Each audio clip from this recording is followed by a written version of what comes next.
Il est 13h sur toute l'étendue du territoire. Vous regardez là le journal de la mi-journée sur Canal 2. Mesdames et messieurs, bon après-midi. Voici les titres à la une de l'actualité. Un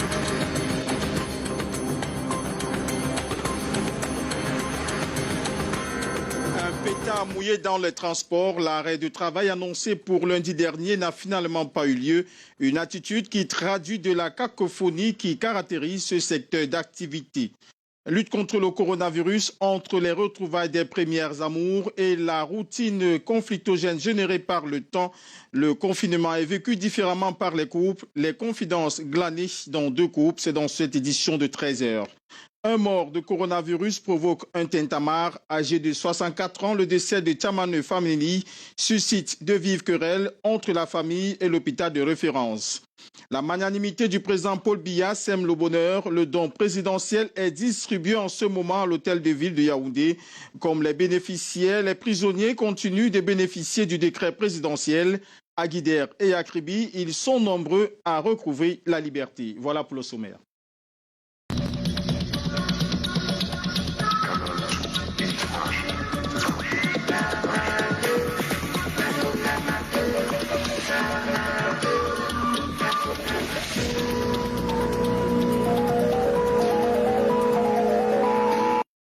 Une fois de plus, bon après-midi, mesdames et messieurs. Ouvrons cette édition de 13h avec ce geste du chef de l'État qui se concrétise dans le cadre de la riposte au coronavirus. Le chef de l'État, Paul Biya, a fait un don spécial de 2 milliards en matériel aux populations. Ces matériaux médicaux sont dispatchés en ce moment à l'hôtel de ville de Yaoundé où se trouvent nos reporters Alain Gislain Kanga et son caméraman, pardon.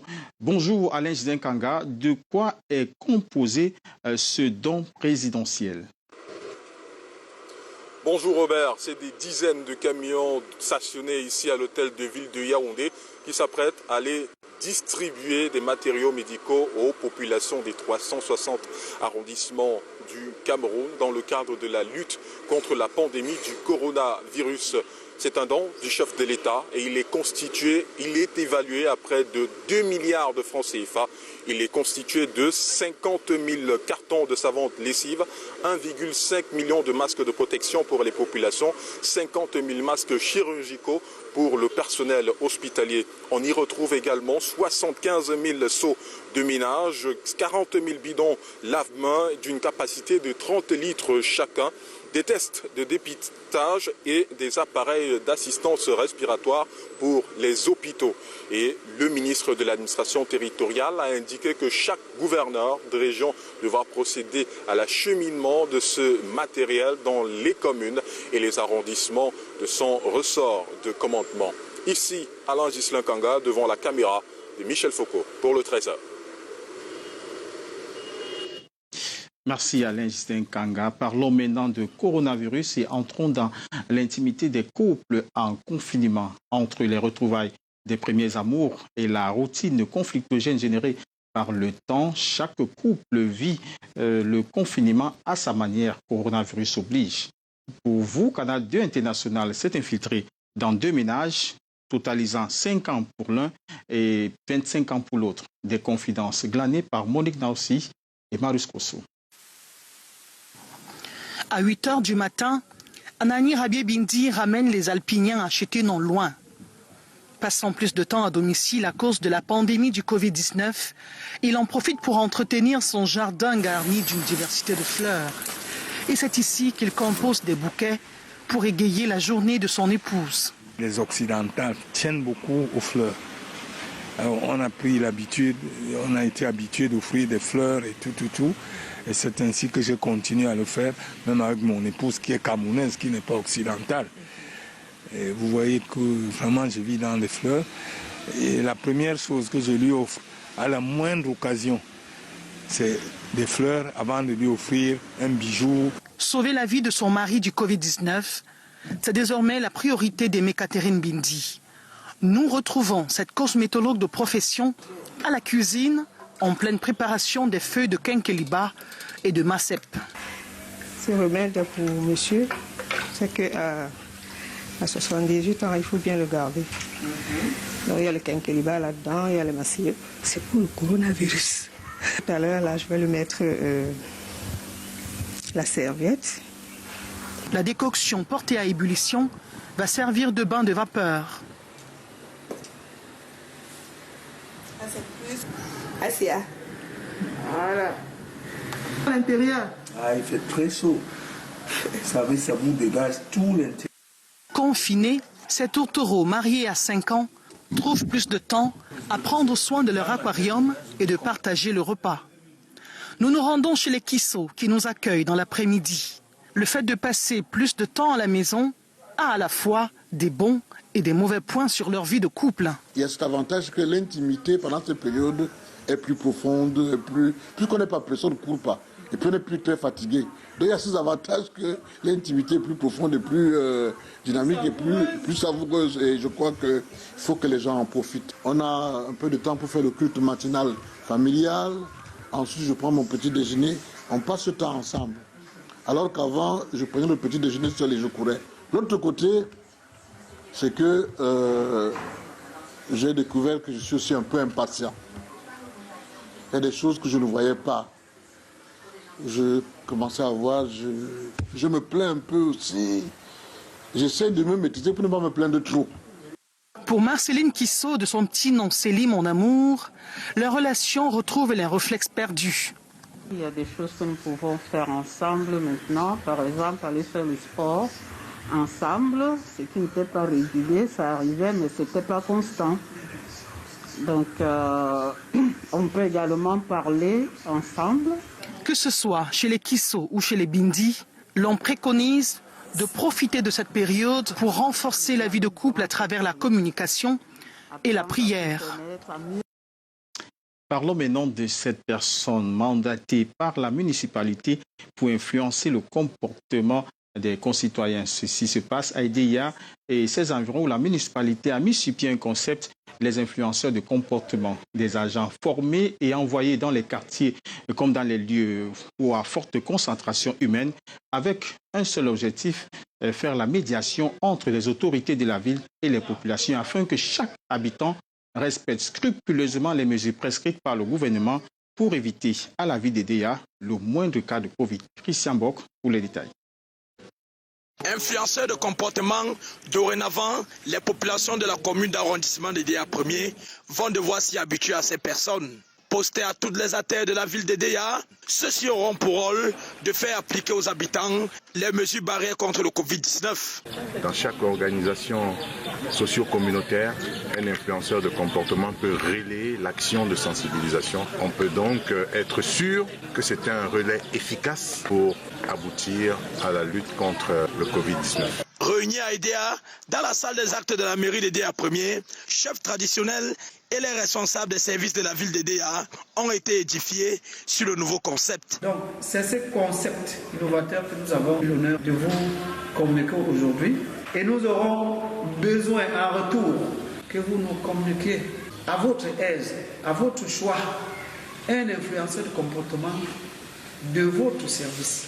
C'est celui-là qui va représenter le maire chez vous. Identifié par un badge, l'influenceur de comportement est également chargé de recenser dans son secteur les personnes démunies, vulnérables, nécessitant un encadrement. Dans le cadre du soutien à ces populations-là, qui risquent d'avoir des enfants qui seront mal nourris, ça va encore entraîner des maladies. Donc il faut dès maintenant voir comment est-ce que la commune peut les soutenir. Pour le maire d'Edéia 1er, c'est renforcer d'une manière efficiente et efficace la lutte contre cette pandémie du coronavirus. Cet influenceur de comportement sera notre représentant partout. Le maire, il sera maire à la mairie, mais il aura des représentants et il sera au courant de tout ce qui se passe un peu partout dans sa zone de travail. Avec cette approche anticipative, l'exécutif communal touchera non seulement le volet santé, mais aussi apportera les solutions aux préoccupations des populations afin de contribuer efficacement à la gestion de la cité. L'avènement du coronavirus suscite beaucoup d'ingéniosité parmi les populations et pour cela, allons sur les traces d'un écologiste à Neb. Il vient à 7 ans de fabriquer un kit de lavage des mains à l'ère des matériaux de récupération. Élève au cours élémentaire, Augustin Lagrasse Camdem se veut l'émule d'un aîné ingénieur qui attise son génie. Ambroise Foguet nous en dit plus.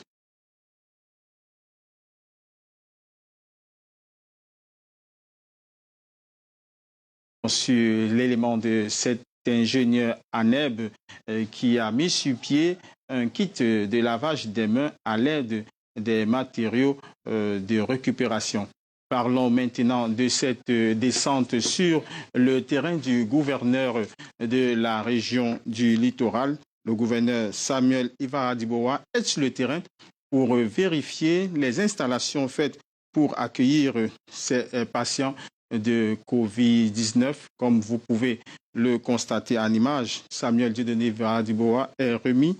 Il est sur le terrain et il visite en ce moment même les installations pour accueillir les patients du Covid-19. Désormais, lève-tôt. Le compte rendu est fait ici par Junior Hussein et Stéphane Binac qui suivent en ce moment le gouverneur de la région du littoral qui est accompagné là par l'état-major de la région, comme vous pouvez le constater. Ils sont en train de sillonner toutes les artères de ce campement. Junior Hussein pourra nous en dire plus. Malheureusement, nous n'aurons pas cet élément de Junior Hussein sur le gouverneur. Depuis quelques jours, ils sont libres de se mouvoir dans la ville de Guidère. Après plusieurs années d'incarcération, ils sont au total 146 détenus qui bénéficient de la clémence présidentielle à Guidère, parmi lesquels Hassana Aminou, un chef de famille polygame. Vivons la joie qui les anime au moment de leur sortie dans ce reportage signé Yvonne Katiken et Aïssa Toubouba.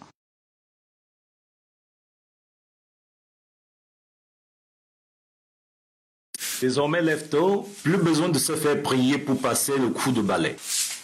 Il s'appelle Augustin Lagrasse Camden. Depuis l'arrêt de l'école, tout petit comme on l'appelle affectueusement, est confiné à la maison. Le clerc de son temps, ce monde l'occupait aux zapines, jusqu'à ce que... Un père à Bafoussam, il a construit une machine et que c'était comme la porte d'étoiles et que quand on entre dedans, ça te désinfecte et quand il y a un robinet dedans, quand tu entres dedans, quand tu mets tes mains pour laver, l'eau sale. Depuis cette actualité au journal télévisé, Augustin Lagrasse est convaincu d'une chose. Même son âge ne sera pas un frein à son ingénieuse idée de fabriquer son dispositif et le présenter à la télévision. J'ai 7 ans.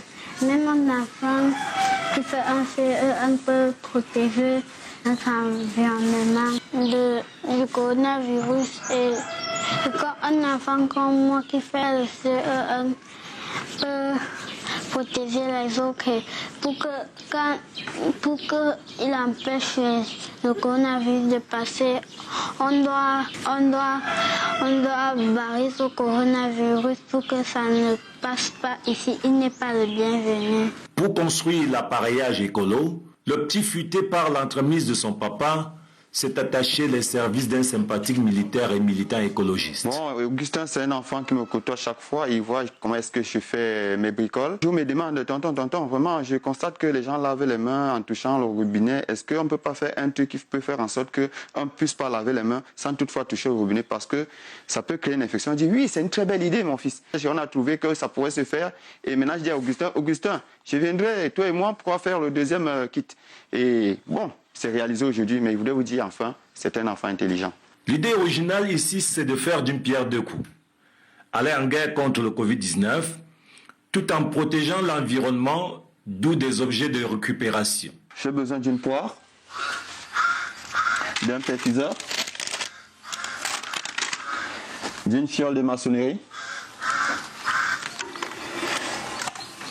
des bouteilles, une babouche défectueuse, enfin d'un bidon, qui est le vase. Son idée maîtresse, tout petit la répète à son mentor tout au cours de la fabrication. On n'appuie pas le robinet avec les mains pour que ça ne contamine pas les autres, pour être contaminé par ce coronavirus. Juste une pression du pied sur une poire et une bouteille plastique et vous pouvez aisément vous laver les mains à l'eau coulante et au savon. Augustin Lagrasse, le jeune écolo du cours alimentaire, est satisfait. Son kit de lavage de mains sans robinet vient d'être présenté au journal. Salut Corona! Très ingénieux, cet élève. Parlons maintenant des transports routiers. Ils avaient autant annoncé un arrêt de travail dès lundi dernier. Une grève des transporteurs routiers du Cameroun qui n'a finalement pas eu lieu. Une attitude qui traduit dans les faits la cacophonie qui caractérise ce secteur d'activité. Ceux de la base désavouent les leaders syndicaux, disant qu'ils ne défendent plus leurs intérêts. D'autres précisions avec DFI Fonkoutene, Bertrand Tassé. Le secteur des transports conduit à double vitesse. La première est réservée à ceux qui désavouent les leaders syndicaux. Nous sommes à bout, le coup doit déborder le vase. Vous ne pouvez pas prendre sur vous, aller revendiquer au nom de la base alors que la base ne vous envoie pas. Même au moment où la base vous envoie, ce que la base vous demande, vous ne ramenez pas. Qu'est-ce que vous voulez? Ceux sur qui l'opprobre est jeté s'inscrivent en faux. Le syndicalisme camerounais est infiltré par des petits politiciens, par des tribalistes et des incompétents. Ces présidents, que ce soit du patronat ou certains syndicats, ne défendent pas le gouvernement. Ils doivent défendre la corporation. Vous avez des gens qui ont des intérêts au sein du pouvoir, grâce à leur petite politique qu'ils font, grâce n'est-ce pas, à leur incompétence. Parce qu'il faut dire que parmi nous, vous voyez des gens qui se disent syndicats des patrons, mais ils n'ont même pas un vélo. Cette dissonance s'est davantage fait entendre ce lundi, alors qu'un mouvement d'humeur de ces travailleurs des transports était à l'ordre du jour. Une manifestation qui s'est finalement vue être annulée. Comment est-ce que vous allez aboutir? Quand vous évoluez avec des gens avec lesquels vous lancez un mot de grève, mais le lendemain c'est un roi assis dans un village de la République qui est informé et fait tout pour amener, n'est-ce pas, sa population à ne pas adhérer à notre mot de grève. Vous voulez qu'on fasse comment? Nous avons décidé que cette grève ne doit pas passer ce lundi. Nous nous posons des questions, tous ces préavis de grève qu'on dépose chaque année, elle va où? C'est au nom de qui? Cette cacophonie a commencé à voir le jour au lendemain des dernières concertations des présidents nationaux des syndicats des transports du Cameroun avec le gouvernement. Les transporteurs reprochent à leurs leaders de n'avoir pas joué franc jeu à ces assises. Nous ne comprenons pas comment est-ce que des gens peuvent poser le problème des travailleurs sous prétexte que ça vient de la base et qu'en retour, la base n'est plus au courant des résolutions. Désormais, entre la base et le sommet, le courant ne passe plus. Et entre-temps, de nouvelles associations prennent forme. De nouveaux regroupements se créent. Parlons maintenant de ce mort qui fait beaucoup de bruit. Le séjour à l'hôpital gynéco-obstétrique de M. Fameni Tchamanou, 64 ans, son décès, son enterrement suscite une vive querelle entre cet hôpital de référence et sa famille. M. Tchamanou a rendu l'âme samedi dernier sur le chemin de cet hôpital où il avait déjà passé 3 jours puis libéré. Sa famille dénonce les conditions de sa prise en charge qui a déjà été payé très chèrement avec une négligence du service médical, soulignent les siens. Mort, dit-on, de Covid-19, ces derniers ne comprennent pas pourquoi son inhumation a été faite par des personnes inexpertes dans ce cas. Des précisions de Marc Chouamot, en Rutinda.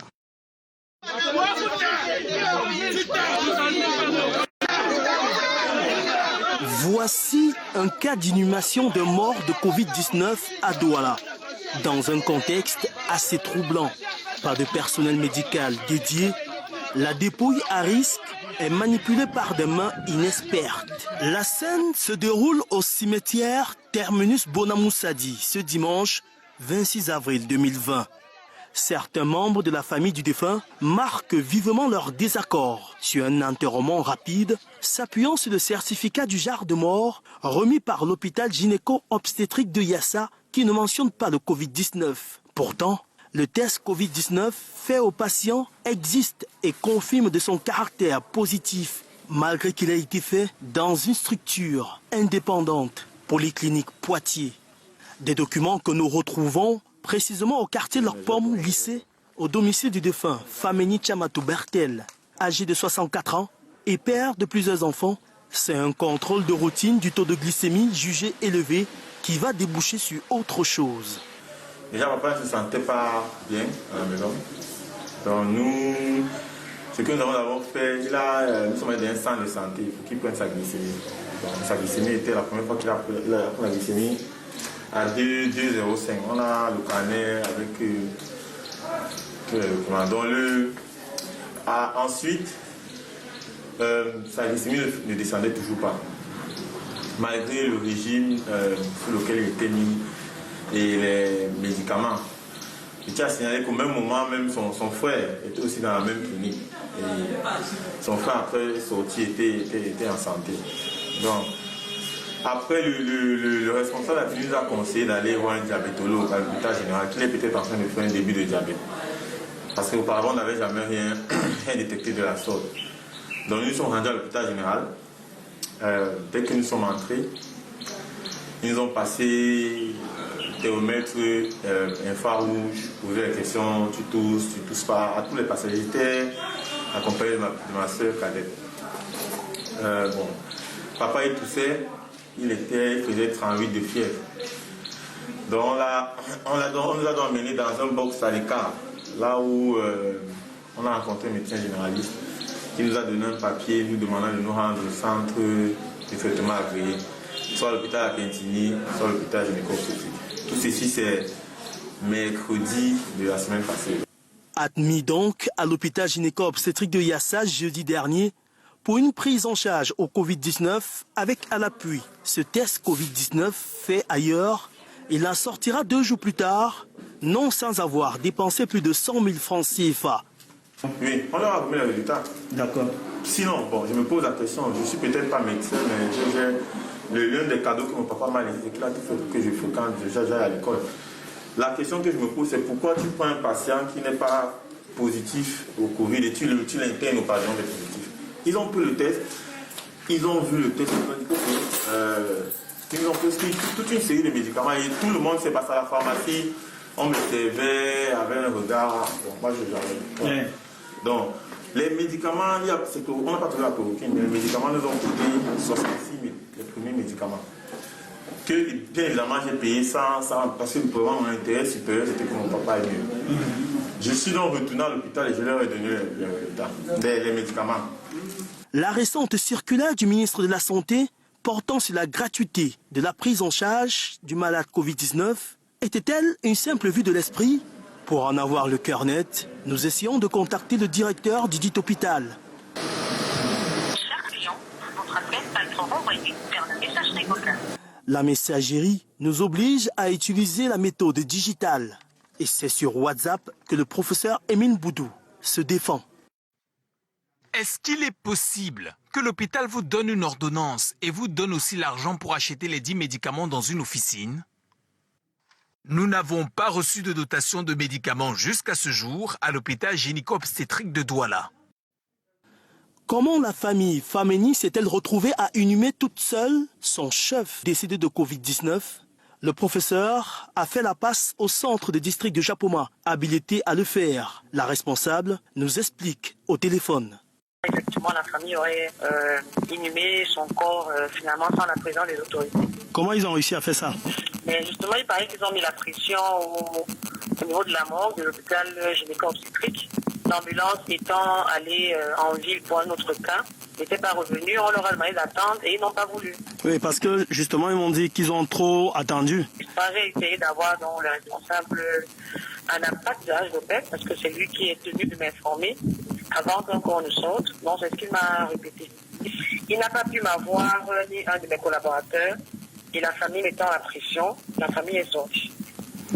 Donc, l'hôpital vous a confirmé que c'était un mort du Covid-19?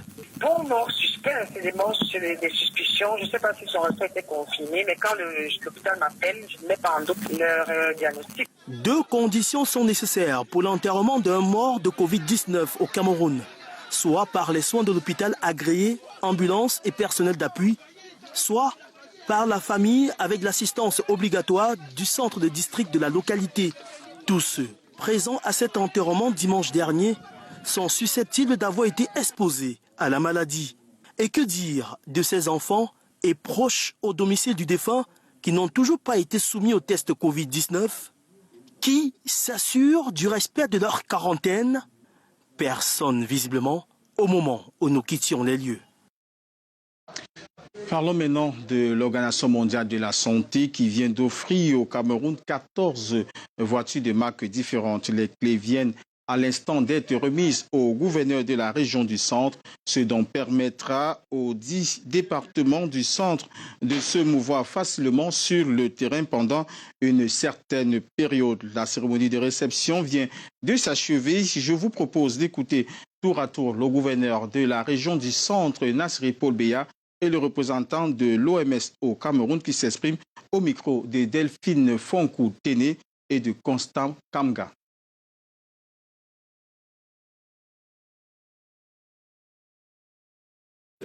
Besoin énormément de ces véhicules. Nous avons 10 départements aussi éloignés, aussi enclavés, comme Ngambetika, comme Yoko, comme Ndom et autres. Ce qui fait que le besoin était énorme pour nous. Nous voulons dire merci à l'OMS qui, en un bon observateur, un bon accompagnateur, est donc venu à notre aide avec 14 véhicules ce jour, avec 14 chauffeurs, avec l'appui en carburant. Je pense qu'on dira mieux pour un ami et un vrai ami. Ces dons s'inscrivent dans le cadre de l'accompagnement du ministère de la Santé dans la stratégie de décentralisation de la gestion des Covid. Vous êtes, comme vous connaissez très bien que la région du centre, pour le moment, c'est la région la plus affectée par l'épidémie Covid-19, avec plus de 1000 cas ici. Et c'est à ce titre-là qu'on ne pouvait pas rester sans pouvoir appuyer la région. Gros défi, une transmission communautaire. Nous devons faire de notre mieux, conjuguer pour appuyer la région sanitaire pour arriver à contrôler cette épidémie. C'est avec cette note plus extrait de l'accompagnement de l'Organisation mondiale de la santé au Cameroun par rapport à la lutte contre le coronavirus que nous fermons ce journal de la mi-journée. Mesdames et messieurs, merci de nous avoir écoutés. Restez confinés chez vous autant que vous pouvez. Cela concourt à lutter contre la propagation du coronavirus. Bon après-midi.